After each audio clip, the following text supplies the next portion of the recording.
So, 1947, the Indian subcontinent finally gets its independence, but it's a nation born divided. The partition of India, it was one of the most violent, most world-changing events of the 20th century. But why? Why did it happen? Was it always going to end this way? Well, let's dive in and really look at the deep historical roots of this monumental decision. The great poet Fayez Ahmed Fayez, he just captured this feeling of tragedy perfectly with these words. This wasn't the dawn of freedom that people had spent their lives dreaming of. Not at all. It was a morning stained by the blood and violence of the night before, a really painful birth for two new nations, India and Pakistan. And the human cost, it's just staggering. In all the riots, the chaos, the violence that exploded after they drew these new borders, an estimated 1 million people lost their lives. 1 million. It's a number so huge, it's almost impossible to really wrap your head around. And it didn't stop there. On top of the dead, over 10 million people were just uprooted, forced to abandon their homes, their land, everything they'd ever known, in one of the biggest, most chaotic mass migrations in all of human history. Hindus and Sikhs fleeing from the newly created Pakistan to India, and millions of Muslims moving in the exact opposite direction. It just begs the question, right? How on earth did it come to this? Now, if you ask people why the partition happened, you're going to hear a lot of different stories. Some are really sensational, others are pretty simple, but a lot of them, well, they just aren't based in fact. So for this, we're going to set all that aside and focus on what the documented history actually tells us. Okay, so take this one story you hear all the time, this dramatic love triangle in college between Nehru, Jinnah, and Lady Mountbatten that supposedly caused the whole thing. It's a juicy story, right? But it's completely bogus. The timelines don't even come close to adding up. Jinnah was already a law student when Nehru was just a toddler, and Edwina Mountbatten, she wasn't even born yet. It's a great reminder to always check the facts. To really get why this division happened, we actually have to go back and understand the unity that came before it. So let's rewind the clock a bit, because the idea that these two communities were always at each other's throats, well, that's one of the biggest myths of this entire story. There's this common narrative out there that Hindus and Muslims in India were just destined for conflict, that their cultures were just too different to ever stay united.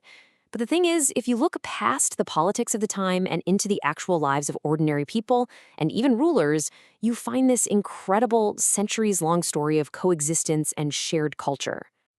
And the spirit, it's captured so beautifully by figures like the poet Kabir, way back in the 15th century. He was all about seeing beyond religious labels to celebrate a shared humanity. And this wasn't just some one-off view.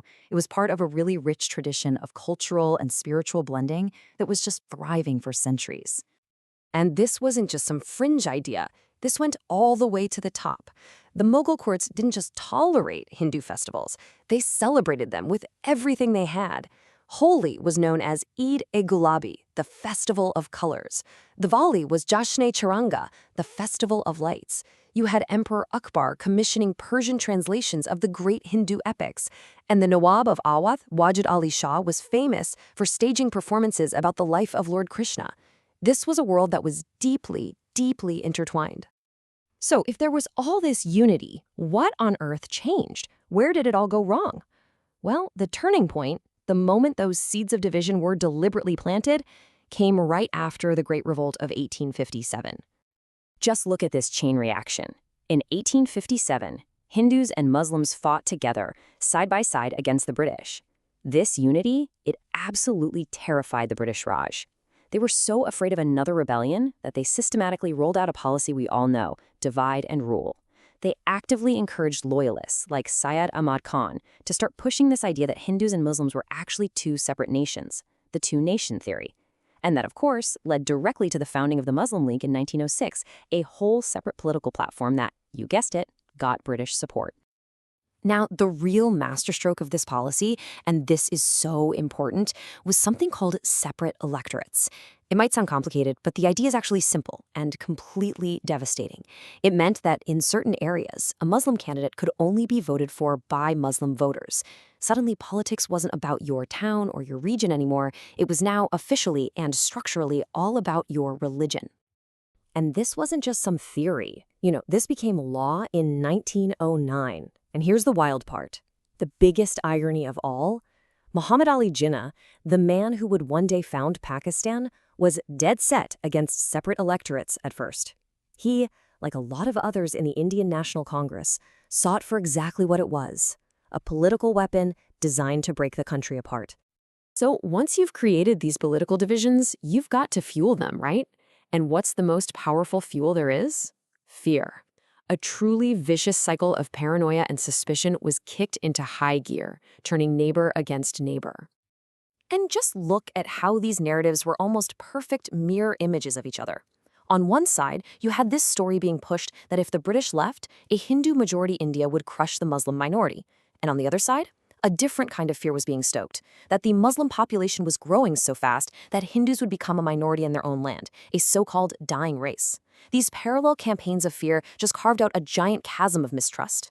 So all this fear-mongering, it had a predictable result. It led directly to the rise of organizations built entirely around religious identity.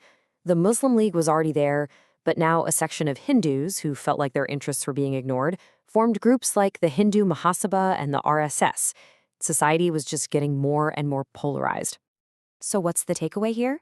This wasn't some ancient hatred that had been bubbling for centuries. No, this was a manufactured fear, deliberately nurtured by political strategy and then cranked up to 11 by a twisted version of history taught in schools, a version that focused only on conflict, not coexistence.